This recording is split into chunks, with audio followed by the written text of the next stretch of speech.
सर्वात पहिलं आपलं काम काय असते बोला. पहिलं काम काय असतंय? पहिलं काम आपलं असतंय सर्व फॉर्म्युले लिहून काढणे. चला, मी जसे देतोय तसे फॉर्म्युले लिहून काढा फटाफट. मी जसं सांगतोय तसं. पहिला फॉर्म्युला आहे ऍक्सेलरेशनचा, लिहा. चला फटाफट लिहायचंय, सर्वांनी लिहायचंय. खूप महत्वाचं आहे हे बघा. हे सर्व फॉर्म्युले अतिशय कामाचे आहेत. सो पहिला फॉर्म्युला ऍक्सेलरेशन, त्याच्यानंतर ऍव्हरेज स्पीड, त्याच्यानंतर ऍव्हरेज व्हेलॉसिटी, त्याच्यानंतर 3 इक्वेशन्स ऑफ मोशन, 1 2. दुसऱ्याला 2 प्रकारे लिहिता येते बघा. त्यानंतर तिसरं इक्वेशन ऑफ मोशन. चला त्याच्यानंतर तुम्ही लिहित चालायचंय. त्याच्यानंतर स्लोपची व्याख्या म्हणजे फॉर्म्युला. त्याच्यानंतर ह्याच सिक्वेन्स मध्ये लिहा बघा. कालच दाखवचाल मला, नाही तर ह्याच सिक्वेन्स मध्ये लिहा. स्लोपच्या नंतर ते काय, व्हेलॉसिटी, ऍक्सेलरेशन, डिस्प्लेसमेंट. ह्याला सरळ करा कसं आहे ते. त्याच्यानंतर याच्यामध्ये मी 3 लाईन काढतो. ही पहिली लाईन, ही दुसरी लाईन आणि ही तिसरी लाईन. पहिली, दुसरी, तिसरी, ह्या तिन्हीचा स्लोप लिहायचा आहे. पॉझिटिव्ह, निगेटिव्ह, 0, इन्फिनिटी, जो काय आहे ते. त्याच्यानंतर नेक्स्ट आहे आपलं न्यूटन्स लॉज ऑफ मोशन नुसार. सर्वात पहिले हे सांगायचंय, हा फोर्स बॅलन्स्ड आहे का अनबॅलन्स्ड आहे. 5 न्यूटन, 5 न्यूटन. त्याच्यानंतर हा फोर्स सांगायचा आहे, हा फोर्स बॅलन्स्ड आहे का अनबॅलन्स्ड आहे. 5 न्यूटन, 5 न्यूटन. चला त्याच्यानंतर न्यूटनच्या सेकंड लॉ नुसार फोर्सची फॉर्म्युले 2 आहेत. दोन्ही फॉर्म्युले लिहायचे आहेत. मोमेंटमचा फॉर्म्युला काय आहे, आणि त्याच्यानंतर लॉ ऑफ कन्झर्वेशन ऑफ मोमेंटमचा formula. Law of conservation of मोमेंटमचा फॉर्म्युला. एवढं सर्व आपलं झालेलं आहे.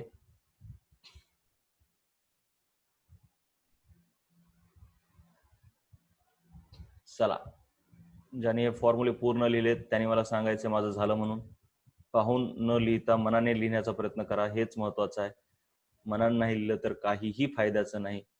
युजलेस होणार आहे ते वर्क, तुमचं युजलेस वर्क होईल. त्याच्यामुळे मनानच लिहा.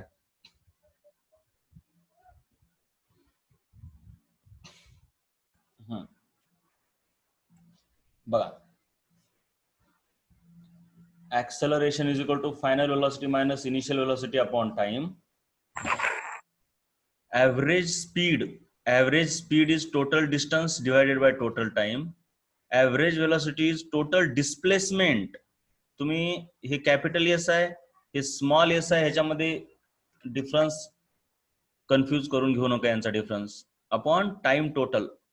मग ह्याच्या वेगवेगळे केसेस होत्या. जर इक्वल इंटरवल मध्ये जर ट्रॅव्हल केलं तर v1 प्लस v2 अपॉन 2. पुन्हा आणखीन एक दुसरी केस काय होती, इक्वल डिस्टन्स ट्रॅव्हल केला असेल तर 2v1 v2 upon v1 plus v2 वगैरे वगैरे. कायनेमॅटिक्सचे 3 equation, v is equal to u plus at, displacement is equal to ut plus half at square. आणि ऍक्सेलरेशन 0 असलं की हेच लागू होते बघा. हे तुम्ही जर इथं बघितलं, नीट लक्ष द्या, नीट लक्ष द्या, नीट लक्ष द्या. इथं डिस्प्लेसमेंट टोटलचा फॉर्म्युला काय येईल, v मल्टिप्लाइड बाय t येईल, जर ह्या t ने इथं गुणलं तर. ठीक आहे. मग ह्याच्यामध्ये जर ऍक्सेलरेशन 0 असेल तर बघा बरं, displacement is equal to velocity into time येते बघा. ह्याच्यासारखंच येते, हे विसरू नका बघा. मग तसंच डिस्प्लेसमेंट नुसार डिस्प्लेसमेंटचा दुसरा फॉर्म्युला आहे फायनल व्हेलॉसिटीच्या रूपात vt minus half at square. तिसरा फॉर्म्युला आहे v square is equal to u square plus 2AS, हे कॅपिटल एस आहे, सॉरी. चला काय चॅट करताय तुम्ही बघू द्या मला. Sir I have send. Okay, photo send केला, मी पाहतो तुमचा photo.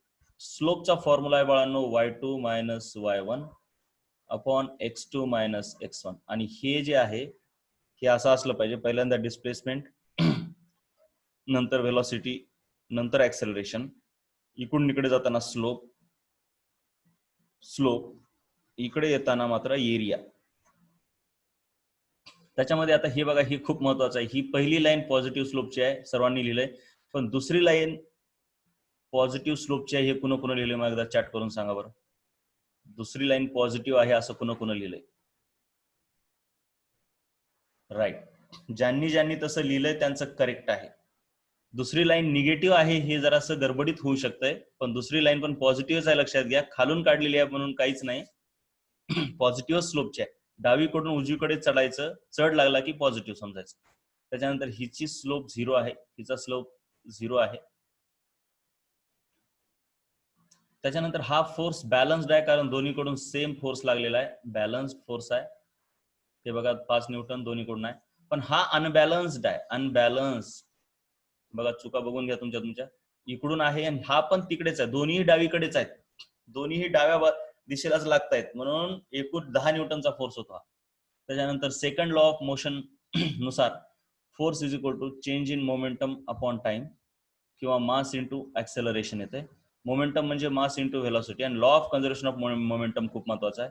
m1u1 plus m2u2 is equal to m1v1 plus m2v2. हे सर्व आपले फॉर्म्युले ह्या चॅप्टर मध्ये झालेले आहेत, बाकी काहीही नवीन ह्या चॅप्टर मध्ये नाही. तर law of conservation of momentum वरती आणखीन एक क्वेश्चन करूया. बघा,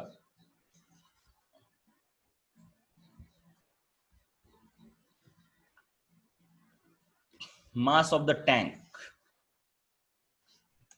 आता दोन बॉडीज असतात बाबा, law of conservation of momentum मध्ये काय असतात? दोन बॉडीज. एक तर त्याला 1, 2 म्हणतो आपण, किंवा AB म्हणतो, किंवा त्यांचे नावं लिहितो. बघा इथं ह्या प्रॉब्लेम मध्ये काय, एक टँक आहे. टँक म्हणजे काय असते माहिती आहे का? मिसाईल म्हणजे रणगाडा. ठीक आहे, मिसाईल नाही, रणगाडा. आणि त्या रणगाड्यामधून बॉम्ब फेकायचा असतो, त्या बॉम्बला म्हणतात शेल. कळलं का? बघा असं असा रणगाडा असतो, हा पूर्ण रणगाडा, ह्याला म्हणतात टँक. आणि ह्याच्यामधून एक बॉम्ब बाहेर पडतो, बॉम्ब. हे बॉम्ब बाहेर पडला, ह्याला म्हणतात शेल. चला, रणगाडा, टँक आणि शेल ह्याच्यातला फरक कळला का रे सर्वांना? टँक आणि शेल ह्याच्यातला फरक कळला का? राईट. आता एक लक्षात घ्या, उद्यापासून मीटिंगला तुम्ही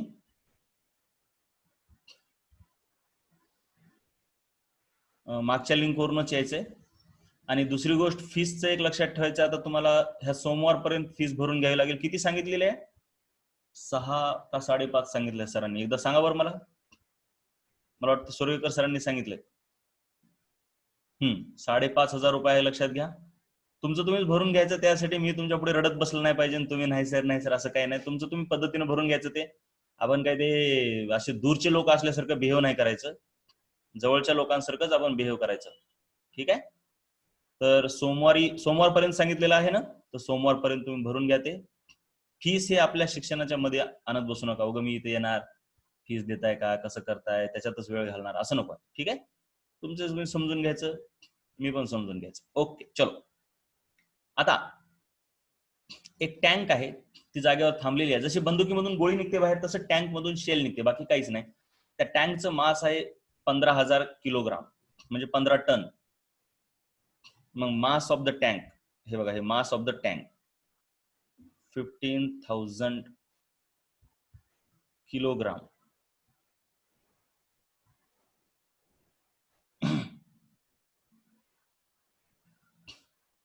भक्ती, आन्सर कसं काय आलं एवढ्या लवकर? खूप छान. परंतु मनानं काढायचं एवढं मात्र नक्की आहे, कारण एवढ्या लवकर येणं अवघड आहे. Tank fires a shell of 10 kg. शेलचं मास 10. खूप छान उत्तर काढलेलं आहे लवकरच. With velocity 200 metre per second. आता मला हे सांगा, ही शेलची कोलिजनच्या अगोदरची आहे का नंतरची व्हेलॉसिटी, एवढंच सांगा. म्हणजे इनिशियल घ्यायची का फायनल घ्यायची? फायनल घ्यायची, बरोबर आहे. कारण का तर मी अगोदर काय होतं, टँक आणि शेल जागेवर थांबले होते. जसं बंदूक आणि गोळी असते का नाही बाळांनो, तसे त्या दोघी पण जागेवर थांबलेले आहेत. हिच्यामध्ये अशी शेल असते बसलेली, जशी बंदुकीमध्ये गोळी असते. आणि फायर केलं की मग हिला व्हेलॉसिटी येते. मग फायर केल्याच्या नंतरची व्हेलॉसिटी तिची 200 आहे, म्हणून final velocity of the shell 200 metre per second. मग तशीच recoil velocity of the tank, म्हणजेच जशी बंदुकीची रिकॉइल व्हेलॉसिटी असते तशी टँक पण थोडीशी मागे जाते. So recoil velocity of the tank तुम्ही बघितलं असेल मूवीज, आपले कधी बातम्यांमध्ये वगैरे, शेल फायर केली की टँक थोडी मागे येते. So that is recoil velocity of the tank आपल्याला काढायची आहे. आणि दोघीही सुरुवातीला, शेल आणि टँक दोघांची इनिशियल व्हेलॉसिटी किती असेल सांगा बरं जरा, बोला लवकर. दोघांची इनिशियल व्हेलॉसिटी किती असेल? 0, कारण दोघीही जागेवर थांबलेले आहेत. सो 0. आता इथं डायरेक्ट फॉर्म्युला पण वापरता येतो. म्हणलं ना, बुलेट, टँक ह्यांच्यासाठी डायरेक्ट फॉर्म्युला लक्षात ठेवा. जसं की बुलेटसाठी मी डायरेक्ट रिकॉइल व्हेलॉसिटीचा फॉर्म्युला तुम्हाला सांगितलाय. Velocity of bullet is equal to minus, वर असते उलट mass of gun, sorry velocity of gun काढायचे ना आपल्याला, recoil velocity of gun. So velocity of gun म्हटलं की वर काय असते, मास ऑफ गन नसते, मास ऑफ बुलेट असते. खाली असते मास ऑफ गन आणि multiplied by velocity of bullet असं असते. तसंच आता इथं गनच्या ऐवजी टँक आहे आणि बुलेटच्या ऐवजी शेल आहे. So recoil velocity of the tank is equal to mass of the shell upon mass of the tank multiplied by velocity of the shell. चला, हे कळलं का सांगा बरं जरा. हा फॉर्म्युला डायरेक्ट घेतला मी लॉ ऑफ कन्झर्वेशन ऑफ मोमेंटमचा. कळला? ह्या संडेला एक्झाम सायन्सची राहणार. मागच्या वेळेस मॅथ्स होतं ना, मग ह्या वेळेस सायन्स पूर्ण हे चॅप्टर राहणार बघा. हा पूर्ण चॅप्टर राहणार. मग झालं. मास ऑफ द शेल किती आहे? Mass of the shell 10 kg. Mass of the tank 15,000 multiplied by velocity of the shell 200. So हे 2 शून्य कटले, 2 शून्य कटले, 1 शून्य कटला, 1 शून्य कटला. तर -2 डिवायडेड बाय 15 आले. -2 डिवाइड बाय 15 म्हणजे किती येते रे हे? -0.20 झाले. 15 1 15, 5 राहिले, 50 झाले, 15 त्रिक 45. So 0.13 metre per second. 0.13 metre per second येते बघा. अरे रे, माझी काहीतरी चूक झाली का? अशी कशी चूक होऊ शकते माझी? बघूया तर.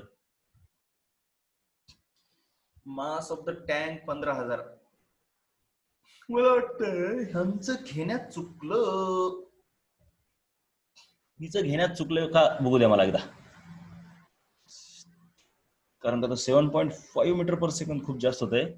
ठीक आहे, mass of the tank 000, no problem. मला एकदा बघू द्या हिचं काय चुकलंय. 0. मग हे व्हेलॉसिटी ऑफ द टँक काढायची आहे. हे 10 आहे तिचे आणि 2000. ठीक आहे, मग खाली 2000 भागिले 15 व्हायला पाहिजे. हिचं चुकलंय बघा. कळलं का बघा बरं इथं जरा. इथं नीट लक्ष द्या. नीट लक्ष द्या बाळांनो. हिचं इथं चुकलेलं आहे. काय चुकलंय कळलं का? काय चुकलंय कळलं का? सर्वांनी नीट पहा बरं. नीट पहा, व्यवस्थित पहा. चुकलंय? कळलं काय चुकलंय ते? आता मला एक म्हणायचं, हा एमसीक्यूच राहणार आहे. एक्झाम एमसीक्यू राहणार. मला एकच म्हणायचंय बाळांनो, आता उलट यायला पाहिजे. माझं एकच मत आहे. हे फक्त तुम्ही आता लक्षात घ्या.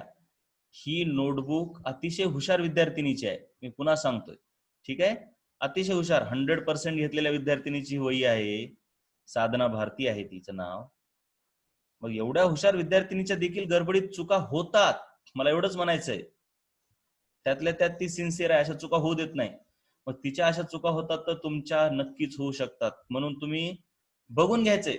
मुद्दाम ह्या स्टुडंटच्या नोटबुक्स मी ठेवत असतो की कशी चूक करतात ते, आणि ते तुम्हाला कळलं पाहिजे. तशा चुका नाही झाल्या पाहिजेत तुमच्या तरी.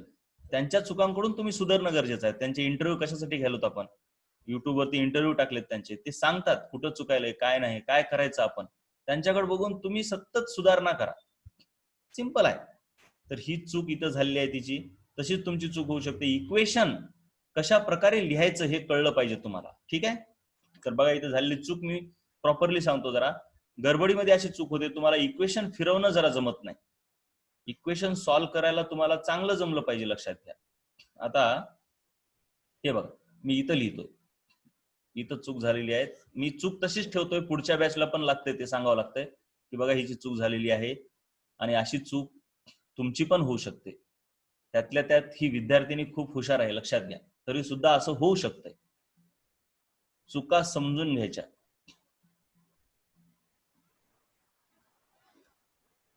गडबडीमध्ये होतंय, मग एक्झाम मध्ये पण अशीच गडबडीमध्ये तुमचं होऊ शकतं. बघा हे -2000 आहे इज इक्वल टू 1500 V1 आहे.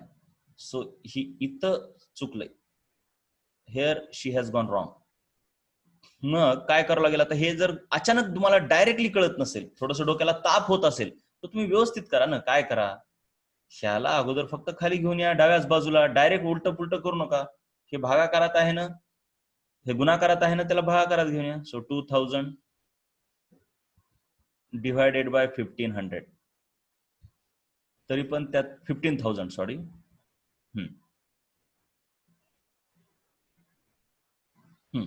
Is equal to V1. आता हे पूर्ण इकडं आणि हे पूर्ण इकडे येणार. मग कुणालाच मायनस प्लस करायची गरज नाही. पूर्ण इक्वेशनच इकडे तिकडे केल्यावर बेटा मायनस करायची गरज नाही. बघा A is equal to B असेल तर ह्याला B is equal to A directly लिहा. म्हणजे ही पूर्ण सिस्टीम इकडे आणि ही पूर्ण सिस्टीम इकडे घेता येते, काहीच चिन्ह बदलायची गरज नाही.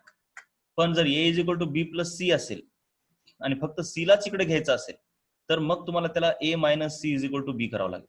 पण जर तुम्हाला पूर्णच घ्यायचं असेल, पूर्णच हे सिस्टीमच पूर्ण तिकडे घेऊन जायची असेल, तर डायरेक्टली तुम्ही काय लिहू शकता, B plus C is equal to ए.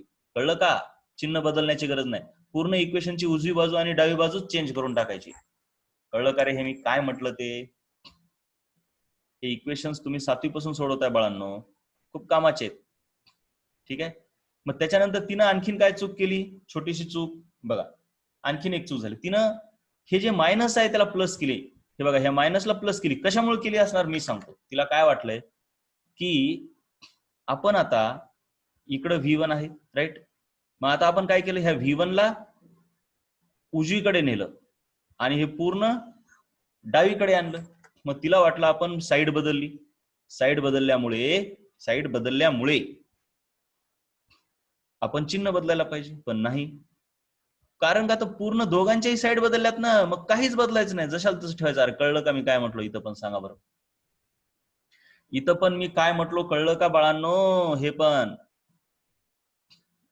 म्हणजे मला तर आश्चर्य वाटतंय. हे खूप चांगलं झालं की एका चांगल्या विद्यार्थ्याची वही आपल्याकडे आहे, म्हणजे एक्झॅक्ट चुका लक्षात येतील. हे काही उगाच आयरा गैरा कोणी असला असता तर तुम्हाला वाटलं असतं ठीक आहे ह्याची चूक झाली पण माझी काय होणार आहे. परंतु हिला दोन्हीही सायन्स आणि मॅथ्स दोन्हीकडे खूप चांगले मार्क्स आहेत. आलं लक्षात? अशा चुका होत राहतात. तुम्ही लक्ष द्या, इक्वेशन वगैरे सोडवण्याकडे लक्ष द्या. प्रॉपर साईन वगैरे कुठं मला सांगा, ह्या साध्या साध्या चुकांमुळे तिचे 1-2 मार्क कटले का नाही? मग तर आता हे जर 3-0 काटले तर 2 - 2 डिवाइड बाय 15. मायनस काय येते? कारण ती टँक उलट्या दिशेत जाते, मी सांगितलंय तुम्हाला. हे किती येते? -0.1 15×45 15×45 0.133 metre per second. This is correct. हे इतर रॉंग आन्सर आहे इकडचं. मला वाटतं सर्वांना लक्षात आलेलं आहे मला काय सांगायचंय आणि कुठं चुकलंय. मला सांगा, त्यांच्या चुका बघून तुम्हाला फायदा व्हायला आहे का? एवढं काही कामाचं वाटणं झालं? सांगा बरं जरा. ही नोटबुक मी मुद्दाम जशाला तसं ठेवला, तर हे कट करत नाही बघा. मी इथलं हे कट करत नाही, जशाला तसं मुद्दाम ठेवलंय. तुम्हाला वाटतंय का हे तशाला तसं ठेवा म्हणून, की जेणेकरून पुढच्याही लोकांना फायदा होईल? ठीक आहे ना? कारण तुम्हाला असं मी जर सांगितलं बघा इथं तुमची चूक होते, इकडून तुम्हाला इकडे घेताना चूक होते, तुम्हाला वाटतंय नाही नाही नाही नाही सर असं कुठं चुका होतात का? अशा होतच नाहीत चुका आमच्या, असं वाटतंय. पण ज्यावेळेस तुम्ही साक्षात बघताय एखाद्या मुलीची वही, त्यावेळेस तुम्हाला फायदा होतो. लक्षात घ्या, मी इंटरव्ह्यू घेतला तिथं पण दीक्षित, काल नंदिनी दीक्षितचा इंटरव्ह्यू घेतलाय मी ऑनलाईन झूम वरती. मग ती सांगते की सर तुम्ही जे सांगत होते चुका छोट्या मोठ्या, त्याच्यामुळे खूप फायदा होतो. एक्झाम वगैरे घ्यायची, एक्झाम मध्ये कुठं चुकलंय ते लिहून द्यायचं, मग ते आम्ही बघितलं की आम्हाला लक्षात येते. जी भीती होते ती हळूहळू मरायला लागते. ठीक आहे. तर हे अशाच छोट्या छोट्या गोष्टी असतात त्या आम्ही लक्षात आणून देतो. आम्ही काही कुठले काही एकदम म्हणजे काय कुठले देव नाहीत. छोट्या मोठ्या गोष्टी अनुभवातून आलेल्या असतात. ही इथं चुकता तुम्ही, हे मायनस चुकतंयच तुमचं, एवढंच माहित असतं आम्हाला. आणि ते तुम्हाला सांगितलं की तुम्ही तेवढं लक्षात ठेवता. बस. सर्वजण लक्षात ठेवत नाहीत, मग त्यांचा तोटाच होतो बेटा. काय करावं मग. ठीक आहे. आता ही एक्सरसाइज आहे. तुम्ही काय करा, ह्या चॅप्टरची एक्सरसाइज स्वतः सॉल्व्ह करा. मला वाटतंय गिव्ह रिझन्स क्वेश्चन आहेत ते मी तुम्हाला इथं सॉल्व्ह करून देतो. गिव्ह रिझन वाले, कारण तुम्हाला डायरेक्टली कळायचे नाहीत. ते कसं करतो मला सांगा. तुम्ही स्वतः अगोदर सॉल्व्ह करून मला डाऊट विचारता का मी समजून सांगू गिव्ह रिझन वाले डायरेक्टली. तुम्हाला काय वाटतंय मी काय करावं बोला बरं एकदा. अगोदर सेल्फ ट्राय करून मला विचारता का मी उगाच सांगू गिव्ह रिझन. बाकीचे तर काय सोपे असतात, पण गिव्ह रिझन मला वाटतंय तेच. अगोदर तुम्ही ट्राय करा, आणि मी आन्सर्स पण लिहून दिलेले आहेत नोट्स मध्ये. सर्व आहे, सर्वच आहे ऑलरेडी. फक्त तुम्ही काय करायचंय, सेल्फ ट्राय करायचंय, नंतर आम्ही सांगतो. ठीक आहे, नंतर मी सांगतो. मग मला वाटतं तुम्ही ट्राय करायला सुरूच करा, कारण आता आजचा दिवस, आता दुसरा तर चॅप्टर काय सुरू. दुसरा चॅप्टर कोणता घ्यायचा सांगा बरं जरा. न्यू चॅप्टर सांगा बरं मला, कोणता घ्यायचा आहे नवीन. सेकंड पार्ट मधला घेऊया का फर्स्ट पार्ट मधलाच घ्यायचा आहे. चला सेकंड चॅप्टर सांगा मला कोणता घ्यायचा आहे. सेकंड पार्ट मधला कोणता आहे रे. पहिला चॅप्टर बायोचा. चला बायोचा घेऊया, जरा टाइमपास होते मस्त पैकी. बायोचा जरा टाइमपास होतंय, म्हणजे जरा फिजिक्स मुळे जे लो असं डोक्यावरती हे आलेलं असतं, एकदम हँगओव्हर आलेलं असतं कम्प्लीट, ते निघून जाते. क्लासिफिकेशन अरे मस्त आहे एकदम. आता एक लक्षात घ्या, हा क्लासिफिकेशन ऑफ प्लांट्स बघा चॅप्टर किती लवकर संपतो. तुम्ही म्हणता सर किती फास्ट. मला दरवर्षी म्हणता सर काय तुम्ही हे फास्ट शिकवलं. फास्ट म्हणजे त्याच्यात काही नाहीच तर मी काय करू त्यात नाही. आता मला सांगा आपला फिजिक्सचा चॅप्टर किती दिवस चालला सांगा बरं एकदा. फिजिक्सचा चॅप्टर किती दिवस चालला आठवतोय तुम्हाला. हा किती दिवस चालला. 1 मंथ चालला. 1 मंथ, नियरली 1 मंथ चालला असेल बघा, नियरली 1 मंथ. आता क्लासिफिकेशन ऑफ प्लांट्स हा आपला अवघ्या 7 दिवसातच होतो. 7 डेज. का त्याला लांबवायचंय गरज नसली तरी 1 मंथ सांगा बरं जरा. त्यालाही मी 1 मंथ घालू का गरज नसल्यावर काही गरज वाटत नाही तुम्हाला. नाही. ठीक आहे, प्रत्येक चॅप्टरला इक्वल वेटेज द्यायची काहीही गरज नसते बाळांनो. तुम्हाला समजलं बस झालं. मेन तुम्हाला काय महत्वाचं आहे, टाइम जास्त स्पेंड करणं का तुम्हाला समजणं, हे सांगा बरं आधी मला. टाइम जास्त स्पेंड करणं का समजणं. समजणं महत्वाचं आहे, मग तेवढंच लक्षात ठेवा. मग मला सांगा आज सुरू करू का उद्या सुरू करू चॅप्टर. क्लासिफिकेशन ऑफ प्लांट्स आज सुरू करायचं आहे का उद्या, म्हणजे सोमवारी. बोला आज करूया. ठीक आहे चला, मग बऱ्याच जणांचं मत आज यायलंय तर आज करूया. मग तुम्ही एक्सरसाइज घरी ट्राय करा, मग सोमवारी मी तुम्हाला विचारतो ह्याचे डाऊट्स. ठीक आहे. ठीक आहे, मी जरा एकदा रेकॉर्डिंग ही स्टॉप करतोय, नवीन रेकॉर्डिंग सुरू करतो.